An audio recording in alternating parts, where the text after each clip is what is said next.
Chapter 1. The Stranger. I don't usually pick up hitchhikers, but this one was different. He wasn't young like the others, and he didn't have a bag or a girlfriend or a sign with London or Lancaster on it. He just stood there beside the road with his hand out, waiting. He was a man about 40 years old, in a gray suit and red tie. He was just watching the cars and waiting. He was watching me while I slowed down. I remember his eyes, very pale blue eyes, staring at me through thin gold glasses. They looked surprised. Perhaps I was something strange, something not quite real to him. Or perhaps he just had bad eyes. Perhaps he couldn't see very well. I stopped the car and opened the window. "Where are you going?" I asked. "I'm going into town," he said. "Into Lancaster. Could you give me a lift, please?" "Yes, okay," I said. "I'm going that way. Jump in." He got in and sat down beside me. "Thank you very much," he said. "It's very kind of you." "That's all right," I said. "It's my pleasure." I started the car and thought about the words he had used. There was something strange about them. Hitchhikers don't usually speak like that. They usually say something like, "Are you going to Lancaster?" "Oh, good. Thanks a lot." He spoke politely, like an older man. But this man wasn't very old. Perhaps he's foreign, I thought. I looked at him and noticed something else. "Could you put your seatbelt on, please?" I said. He looked at me. "I'm all right," he said. "I don't like seatbelts very much. I feel like a prisoner in the car. It's the law, you know, and I'm a police sergeant, so I think you should wear one in my car." "Oh, yes. I'm so sorry. The law. Yes. Yes, I forgot." He looked around him, but for a moment he couldn't find the seatbelt. "It's there, behind you," I said. "You do it like this." I helped him to put on the seatbelt. "Yes, thank you," he said. "I'm terribly sorry. I never remember these things." "Oh, really?" I said. "Why? Don't you have a car?" "No, not now. I don't like them. I did have one once, but that was a long time ago." For a moment I thought he would continue, but then he stopped talking and stared quietly out of the window. I looked at him again. I'm a police officer, so it's my job to look at people and to think carefully about them. I was sure there was something strange about this man. His hair. Nobody has their hair cut quite like that now. And that suit, it was quite clean, quite new. But the trousers and lapels were wider than they usually are. Where had I seen a suit like that before? "Do you live near here?" I asked. I was still wondering about him. Was he a foreigner? He smiled at me.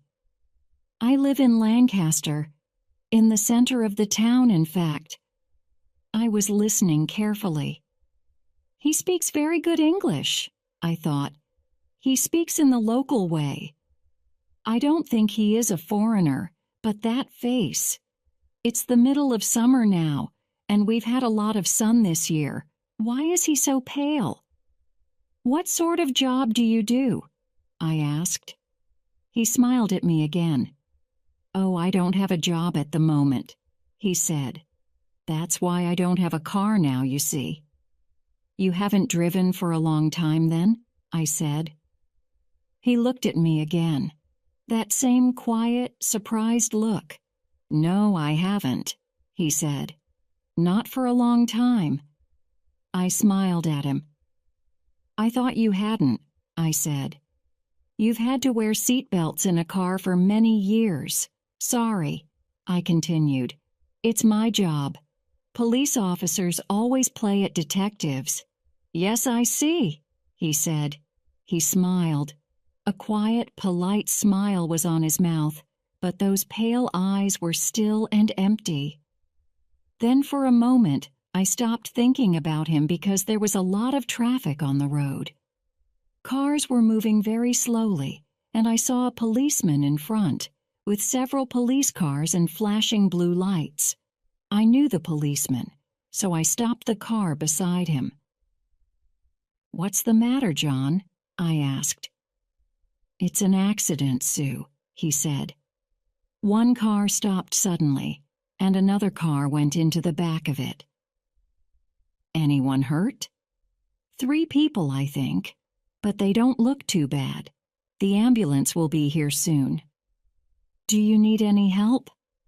I wasn't in uniform, but I had to ask. He thought for a moment, and I heard the sound of the ambulance. It was coming towards us. "Well, it looks quite nasty, but we'll be okay when the ambulance comes, Sue. There are 2 police cars here already, but you can ask the sergeant over there if you like. He'll know." "All right, John. Thanks."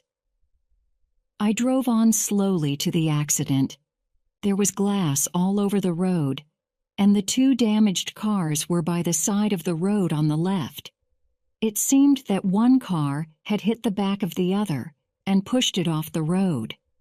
A young girl was sitting at the side of the road with a policeman. Her face was covered in blood. A man was lying on the ground beside the second car, and another policeman was kneeling beside him.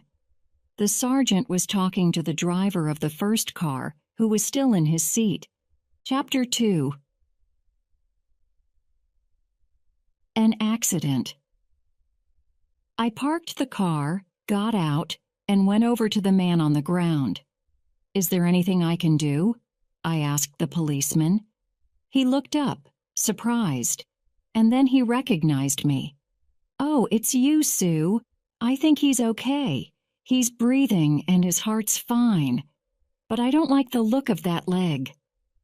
One of the man's legs was broken in 2 places. It looked like there were 2 knees. He was breathing, but his eyes were closed, and his face was very white. "Can you go and help Chris with the little girl?" he said. "I think this man is her father." I looked at the little girl. She was trying to walk, but she seemed confused. The policeman was holding her arm. I went over and knelt in front of her. There was blood all over her face. I couldn't see her eyes very well. "Hello," I said. "My name's Sue. I'm a police officer. Can you see me?" She wiped her face with her hand and nodded. "Good," I said. "What's your name?" "Kate." "Kate. Okay. Kate, you heard that sound just now, didn't you? That was the ambulance. This policeman, Chris, and I are going to take you over to the ambulance, and then the ambulance men will take you to the hospital and look after you. You're going to be all right." "But what about my daddy?" "He'll come with you in the ambulance. He's going to be all right, too." I held one of the girl's arms, and Chris held the other. We took the little girl over to the ambulance and sat talking with her while the ambulance men lifted her father and the other driver into the ambulance. When the ambulance had gone, I spoke to the sergeant for a few minutes. "What happened?" I asked. "I don't know yet," he said. "I think the first car stopped suddenly, but I can't think why. Still, that's something that we'll have to find out. It's a funny place for an accident. I can only remember one here before, about 20 years ago, I think it was. That was a nasty one, too. A young man was killed, run over by a car. I remember that a little child was hurt then, too." "What happened then?" He shook his head. "I can't remember now. Anyway, this one'll be your job in the morning. I'm on holiday next week, remember? Thanks for your help." On the way back to the car, I could see one of the policemen. He was picking up the little girl's doll from the side of the road. He walked over and put it in the police car. Chapter 3. A frightened passenger. When I got back into the car, the hitchhiker was still there. He did look very strange. For a moment, I thought he was crying. "I'm sorry," he said, "but I hate accidents. Were they badly hurt?" I looked at him quickly. His face was very pale. "And were his hands shaking?" "Quite badly," I said. "One had a broken leg, and the young girl had a lot of glass in her face. But I think they'll live. Oh, good. I'm sorry I didn't get out, but you see, I hate seeing blood." I smiled. "That's all right. I don't like it either, but I'm a police officer. It's my job." "Yes. I suppose you see a lot of accidents?" "Quite a lot, yes. But it's funny, I've never seen one here before. The road's very straight and it was clear of traffic, and it's not dark or anything. A car stopped suddenly, and another car hit it. It's very strange." For a moment, my passenger didn't answer. He just looked straight in front of him, the gray eyes and the pale face staring at the road and the traffic. Then he said, very quietly, "Cars do terrible things, don't they? I hate cars. I hate them." I didn't say anything for a minute. Then I asked him if he had a family in Lancaster. "Yes, I have one son. He's at the university, you know. I'd been there just now before you picked me up." "Oh, really? Does he like it there?" "Yes, I think so. Yes, he likes it very much." He smiled at me, the same gray, pale smile. "But I still have to look after him, you know. He does silly things and gets into lots of trouble. He needs me, you know. I'm sure he'd have an accident if I didn't keep an eye on him all the time." That was a very strange thing to say about a son at university. My sister is at the university too, but I don't think my father knows what she's doing every day. I don't think he wants to know, and I'm quite sure she doesn't want her father keeping an eye on her all the time. But before I could say anything else, we had reached the center of the town. I stopped the car outside the cemetery. "If you want the center of the town, this is the best place," I said. "I'm driving home after this. This is perfect." He opened the door carefully and got out. "Thank you very much. You're very kind." "My pleasure." I watched him walk away, a short, pale man in that strange, old-fashioned suit. Then I drove out into the traffic and forgot about him.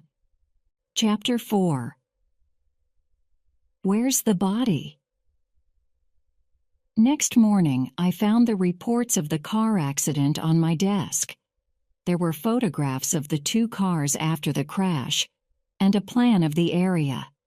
The two cars had been drawn on the plan. The police had also spoken to two students. They had been walking beside the road at the time of the accident. The students had both seen the first car swerve suddenly in front of the second car and then stop, for no reason. But the police hadn't spoken to the drivers of the two cars because they were too ill. So I had to go to the hospital to talk to them. P.C. Brian Jones came with me. The doctor said we couldn't talk to the driver of the second car or the little girl, so we went to see the driver of the first car. He was sitting up in bed. He could talk now, but he had hurt his neck quite badly because the car had stopped very quickly. But it seemed that he didn't want to say much. "Good morning, Mr. Jackson," I said. "I'm a police sergeant. The doctor tells me you're feeling much better this morning." "A bit," he said. "But I still can't move my neck. If you want to talk to me, sit on the end of the bed, and then I can see you." I sat on the end of the bed and looked at him. He was about 30 years old, with a thin, brown face, a small mustache, and dark hair. He looked very unhappy, and his eyes always looked away from me when he spoke. "I suppose you want to know about the accident?" he asked. "That's right, Mr. Jackson. Can you remember anything about it?" "Remember it? Yes, of course I can. I've been thinking about it all night, but it wasn't my fault, honestly. You must believe me. I was driving along quite slowly, about 45 miles an hour, I think, or maybe 50, but no more, really. Anyway, there's no special speed limit on that road, is there?" "Only the limit for normal roads. You can go up to 60 miles an hour. Well, I wasn't driving as fast as that. I was driving quite slowly, the road was clear, and I hadn't been drinking. In fact, I never drink and drive, never. I'm sure the doctors tested that, didn't they, officer?" I looked at my notes. "Yes, I think so. It doesn't say anything here about alcohol, Mr. Jackson." "So it couldn't be my fault, could it? I mean, I was going at a normal speed, slowly even, on a sunny day, and I hadn't been drinking, and then there he was, right in front of me." I felt confused. "I'm sorry, Mr. Jackson, I don't understand. Who was in front of you?" He stared at me strangely. "Well, the man, of course, the man who was killed." Now I was really confused. "What? I'm sorry, Mr. Jackson, but no one was killed. The people in the other car were hurt, but they're both alive. One has a broken leg, I think, and the little girl hurt her face, but that's all." "Which car?" asked Mr. Jackson. "The car that hit you from behind." Now Mr. Jackson looked confused. He looked even more unhappy, and his face went white as the bandage round his neck. "Do you mean, are you telling me that a car hit me from behind, officer?" "Yes." He put his hands to his neck. He had been trying to shake his head, but he couldn't. "I don't remember that," he said. "You don't remember anything about a car that hit you from behind?" "No, nothing. And you say there were two people in it? A man and a girl? Oh, how terrible." He began to cry and took a handkerchief from the table beside his bed. I thought carefully. "Let's start from the beginning, Mr. Jackson. You say you were driving along slowly, about 45 miles an hour. Is that right? Then what happened? Think carefully and tell me slowly." He put the handkerchief down and stared at me, his eyes big and wide. "Well, then I saw him, that's all. A man. He was running across the road in front of me. He didn't look where he was going or anything. He was just there, suddenly. I tried to stop, but it was too late. Poor man. I couldn't miss him." I waited until he had finished. The nurse gave him a drink of water. Then I asked quietly, "Mr. Jackson, do you remember anything about this man? I mean, what did he look like?" He looked at me strangely. "Well, I didn't have much time, did I? I suppose he was about 40 or 50 years old, in a suit or something. I don't know. His face was very white. I suppose that was because he was frightened. I think he had glasses on, and there was something red. Perhaps it was a tie, or maybe it was the blood.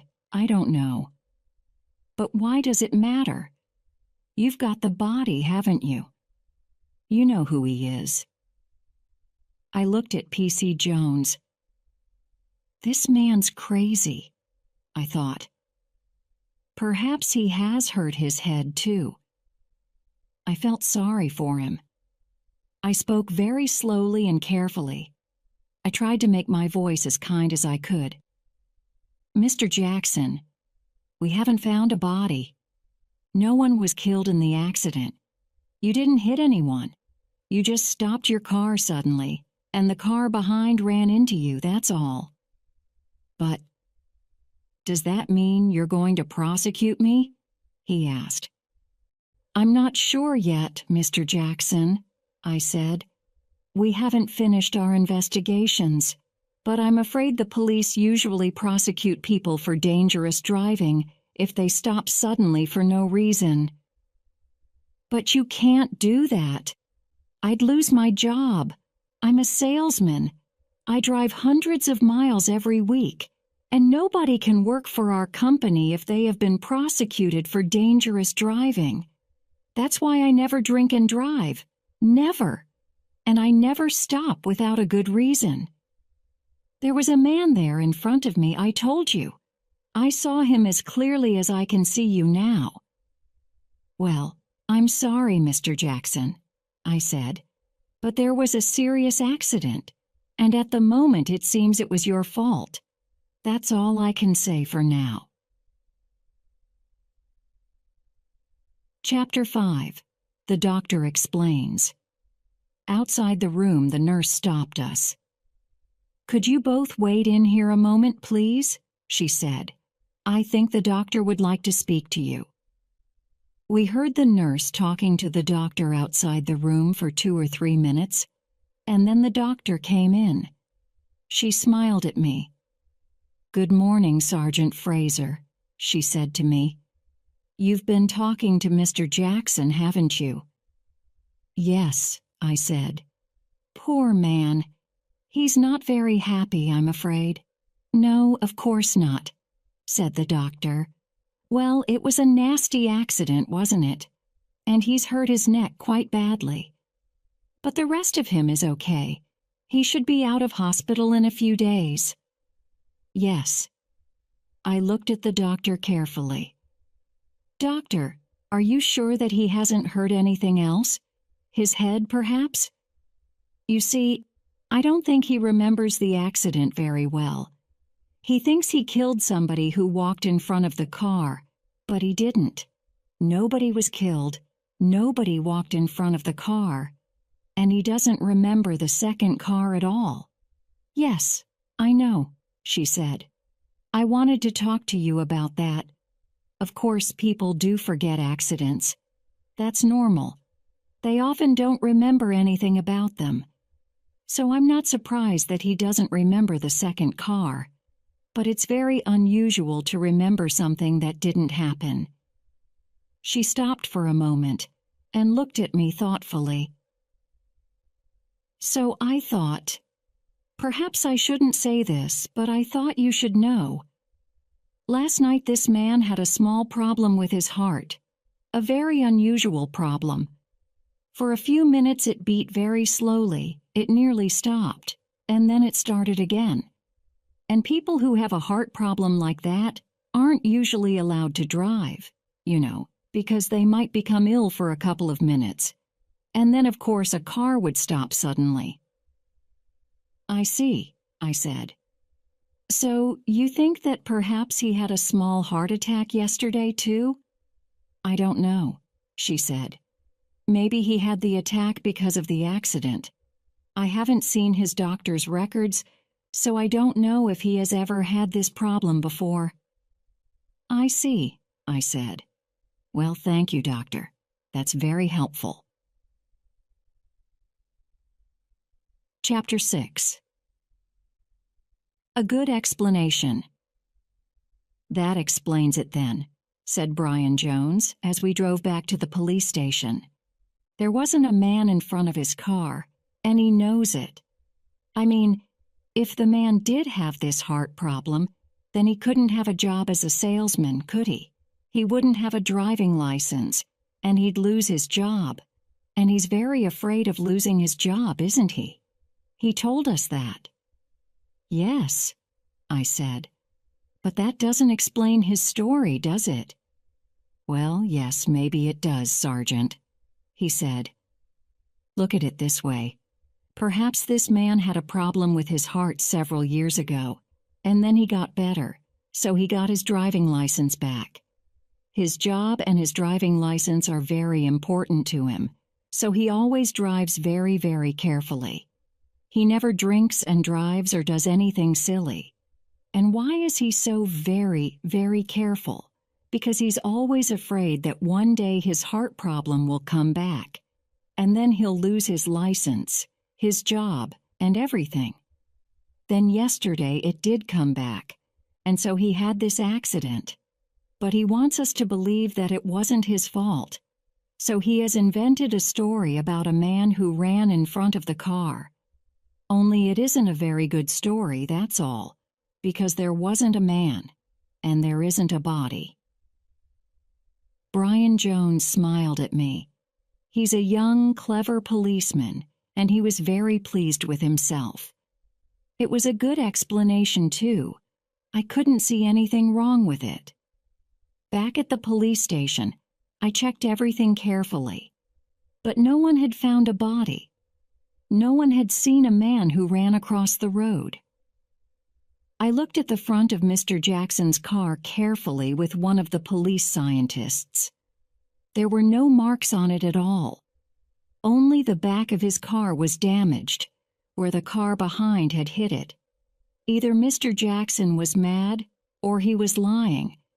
But I felt sad, and a little angry too. The doctor at the hospital had been very helpful, but why had she told us about Mr. Jackson's heart problem? That was wrong. I wouldn't want my doctor to tell people about me when I was ill. Mr. Jackson's story was crazy, but I really think that he believed it. In my job, you know when people are lying, and I thought Mr. Jackson was telling the truth. Chapter 7, Simon. I talked about it with my boyfriend Simon at dinner that night. Simon is a reporter, so he has to be very careful. He must never write about anything I tell him in his newspaper. If he did, I would lose my job. But we still talk about things, and sometimes it is very useful. I told him about the accident and Mr. Jackson's story. He looked at me thoughtfully.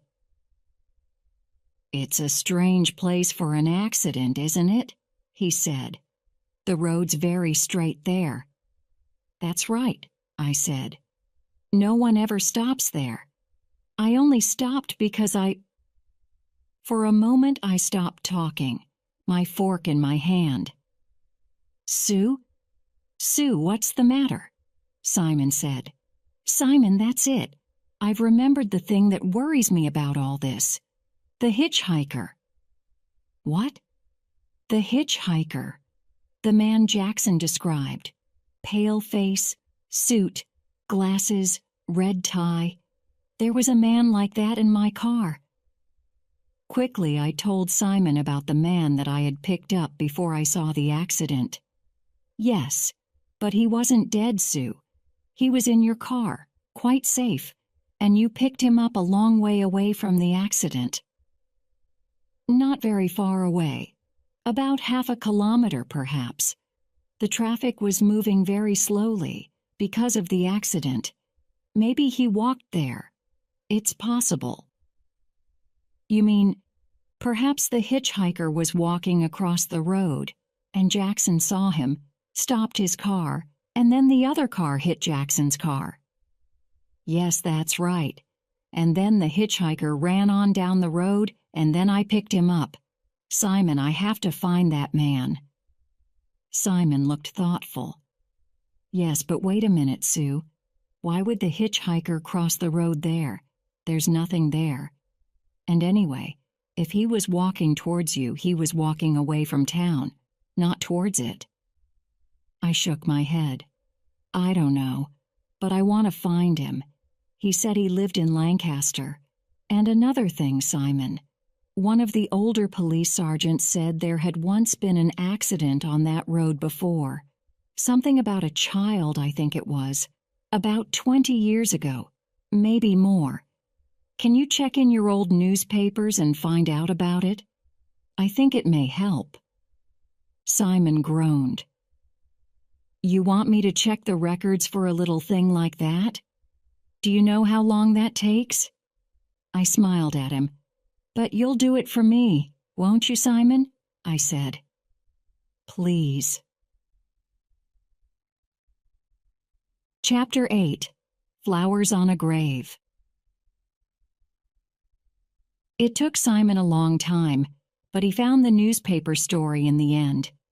We met for lunch in the park in the middle of town, and he took it out of his pocket. He showed it to me, and I read it carefully. A small yellow piece of paper, a newspaper story about a road accident 18 years ago. Father killed in road crash. Son saved by brave dad. A man was hit by a car and killed in an accident on the main road outside Lancaster yesterday. Police said the man, 25-year-old Mr. David Holland, ran straight in front of the car. The car driver had no time to stop, and Mr. Holland was killed immediately. A 3-year-old boy, Mr. Holland's son Michael, was found by the side of the road, crying. A woman, Mrs. Helen Stedman, was walking with her dog by the side of the road. Mrs. Stedman said that Mr. Holland had been driving towards Lancaster with his son. Just before the accident, he had stopped his car by the side of the road, and both of them had got out. I think perhaps the little boy wanted to go to the toilet, Mrs. Stedman said. But before his father could stop him, he ran straight out across the road, in front of the traffic. Mr. Holland ran after him and managed to pick up the little boy and throw him to the side of the road. But then a car hit the father. It wasn't the driver's fault. The little boy ran straight out into the road without looking, and his father ran out after him. Then I ran to catch the little boy before he could go back into the road again. The police said that Mr. Holland was dead when they arrived. He will be buried in Lancaster Cemetery on Tuesday. The little boy's mother died a year ago, so he will live with his grandparents in Carnforth. This is the first accident that anyone can remember on this part of the road. The road is very straight there and is usually very safe. The police do not think the car driver was driving fast. I put down the old yellow piece of paper and thought for a minute. 18 years ago, a man had run in front of a car and been killed on the same part of the road. And yesterday, there had been another accident, and the driver of the first car, Mr. Jackson, was quite sure that he had seen a man who had run out in front of him, and was also sure that he had hit him in exactly the same way. "It's interesting, isn't it?" Simon said. "But it doesn't help much, does it? Have you found your hitchhiker yet?" "No," I said. "I've checked all our police records, and we have no records of anyone who looks like him. And of course he didn't tell me his name." "I see," said Simon strangely. "There is one other interesting thing that I haven't told you." "Oh? What's that?" "Well, every day I walk through the cemetery on my way to work. I know the place quite well. Sometimes I sit and have my sandwiches there at lunchtime. And so I notice the other people who come there, the people who put flowers on the graves and eat their lunch there. Sometimes I even read the gravestones, you know. I often wonder about them. What were the people like? How long did they live? It's very interesting." "In your lunch hour? How strange," I said. "Do you think so? I like it. It's quiet and peaceful there, so I can think and read. Anyway, there's one grave there that always has flowers on it. A young man comes to put them there. He's a student, I think. And when I read this newspaper story, I knew I'd seen the name Holland somewhere before. At first, I couldn't remember the place that I'd seen it. Then I remembered, it's the name on this gravestone, David Holland. I checked this morning because I wanted to be certain. And the date on the stone was the same too, 1978. It's the same man who was killed in the accident." "So?" I asked. "What's surprising about that?" "It isn't surprising that he was buried there. He came from Lancaster. And I suppose that the young man who brings the flowers is his son. That would be normal, wouldn't it?" "Maybe," he said, "but not every day. Not after 18 years. Anyway, the cemetery is just over there. Why don't we go and have a look? We can go that way back to the car." "Okay, if you like. I didn't know that you were so interested in gravestones, Simon." We got up and walked quietly through the park and into the cemetery. It was a nice, sunny summer afternoon. Neither of us wanted to hurry back to work. "There it is, look." Simon pointed, and I saw a grave just like all the others. There were a few red flowers on it. We walked towards it, but then a young man came past us on the path. He knelt down beside the grave. He took the old flowers away and put some fresh ones beside it. We stopped a few meters away and watched. The young man stayed very quietly beside the grave for several minutes. I could see his mouth moving. It seemed that he was talking to someone. "He's praying, Simon," I said. "Come on, let's go. We shouldn't stand and watch him." "Okay," he said, and we moved slowly away. "But don't you think it's strange?" he asked while we were getting into the car. "I mean, his father has been dead for about 20 years, and this young man comes here nearly every day, with fresh flowers, and prays beside the grave." "Yes, I suppose it is," I said. "But that's his business, not ours, and it doesn't help me with this accident. Come on, let's go." Chapter 9. An Unhappy Man. Later that afternoon, I had to meet Mr. Jackson. I didn't want to, but I had to. He came into my office unhappily and sat down in front of me. He still had a bandage around his neck. "Good afternoon, Mr. Jackson," I said. "I'm sorry, but I have investigated this accident very carefully now, and I will have to prosecute you for dangerous driving." His face went white, and I could see his hands begin to shake. "But I'll lose my job," he said. "You know that, don't you?" "Yes," I said. "I understand that, and I'm very sorry. But your car swerved and stopped suddenly for no reason, and 2 people were badly hurt in the other car. They were lucky. You nearly killed them." "But what about the man?" he shouted. "I told you I saw a man. He crossed the road in front of me. I'm not crazy, you know. I saw him." "I know," I said, "and I think you believe it yourself. But we've looked for that man, and we can't find him. 2 students saw the accident from the side of the road, you know. But they didn't see a man who crossed the road either. I'm sorry, Mr. Jackson, but nobody else saw this man. Only you. Perhaps your doctor can explain it, but I can't." His hands were shaking even more now, and for a moment he couldn't speak. Perhaps he's going to have a heart attack now, I thought, here in this room. After a moment he stood up and walked to the door.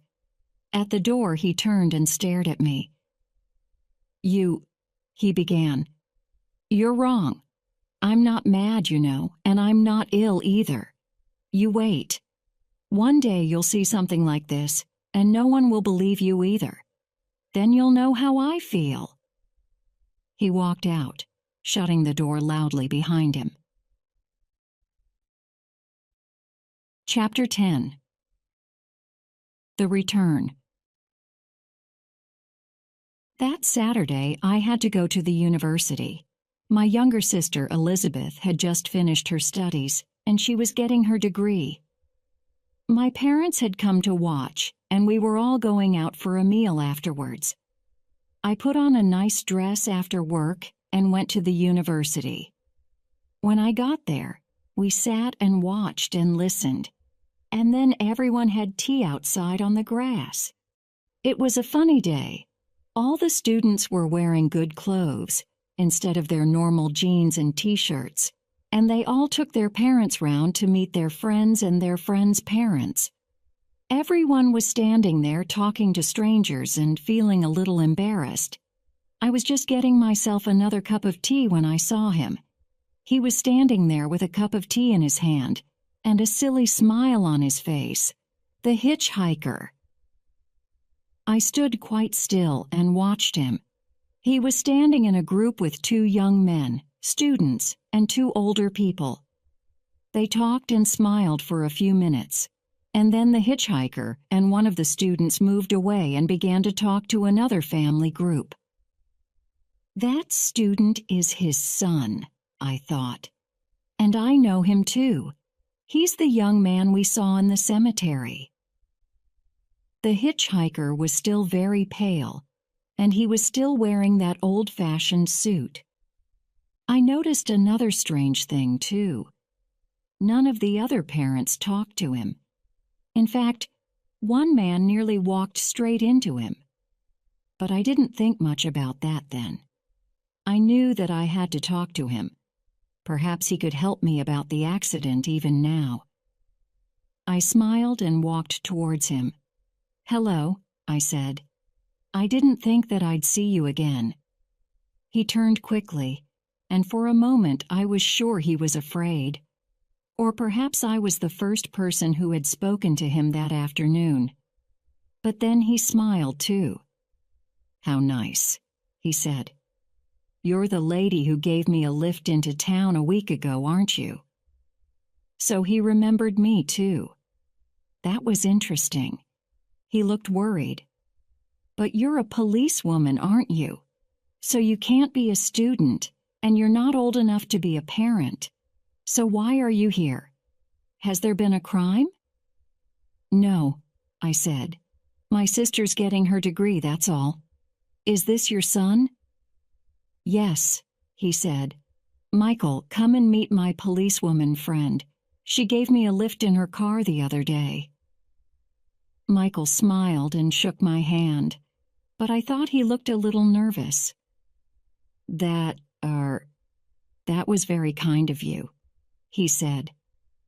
"My father doesn't have a car, and he's always missing the bus. He never manages to catch the bus if I don't take him to the bus stop myself." I didn't know what to say. If he's the young man we saw in the cemetery, I thought, then his father's dead. But he says this man is his father. The father smiled again. "These young people," he said. "They think they know everything. But really it's my son who's always getting into trouble. I have to look after him all the time, you know." People were beginning to go home. I remembered that the hitchhiker didn't have a car. "Can I give you another lift back into town?" I asked. "Yes, please," he said. "That would be very kind. I'm getting old, you know. I get tired when I see too many people." The son smiled and left us. We walked to the car. I didn't speak much. I was thinking hard. What questions should I ask? The hitchhiker got into the car and smiled at me. "I hope we won't see another accident," he said. I hate accidents. All my life, I've been afraid of cars. I'm so glad that Michael isn't going to work near cars or roads. He's got a job in a bookshop, you know, and he'll be able to walk to work. You can't be farther away from cars than that. "Yes," I said. It didn't sound very exciting to me. "Is this job in Lancaster?" "Oh, yes, of course." The man smiled his thin, pale smile. "He doesn't want to work anywhere else. He comes to see me every day, you know. When I met you the other day, where had you been? I asked.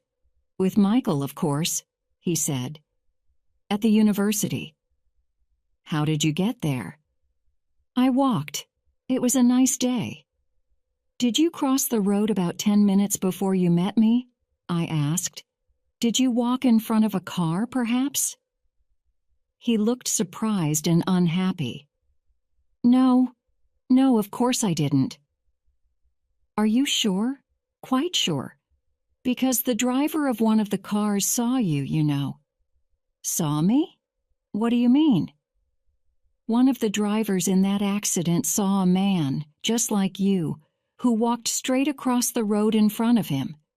That's why he swerved and stopped. He thought he'd killed you. The man's fingers were playing nervously with the seatbelt, and his face was whiter than ever. Oh, no, that isn't true. I was very careful, and anyway, nobody can see me when— So you did cross the road? We were near the center of the town now, just outside the cemetery. I stopped the car and turned to look at the man more closely. I think you'd better come back to the police station with me. I've got a few more questions to ask, Mr. But then I remembered. I still didn't know his name. It's, David. David Holland, he said. He was still playing nervously with the seatbelt while he spoke. But I'm afraid I can't come to the police station. Thank you for the lift. I must go now. Goodbye. I tried to stop him, but he was going already. Going in a way that was not normal at all. He had not opened the door, but his leg and half of his body were already halfway through it. I couldn't speak. I was too surprised. And as I watched, the other parts of his body, that thin, pale body in the strange, old-fashioned clothes, went through the door as well. Through the door, right through the steel car door. And then he walked quickly away and walked straight through the closed metal gate into the cemetery. I didn't see where he went. I was too shocked to move. When at last I got out of the car and walked into the cemetery, he was not there. But there were fresh flowers on the grave under the gravestone that said, David Holland, 1953, 1978. He gave his life for his son. I stood by the grave and thought for a long time. But I'm only an ordinary policewoman. I can't arrest dead people or people who aren't there. I remembered the things poor Mr. Jackson had said to me when he left my office, and I wondered what on earth I was going to do now.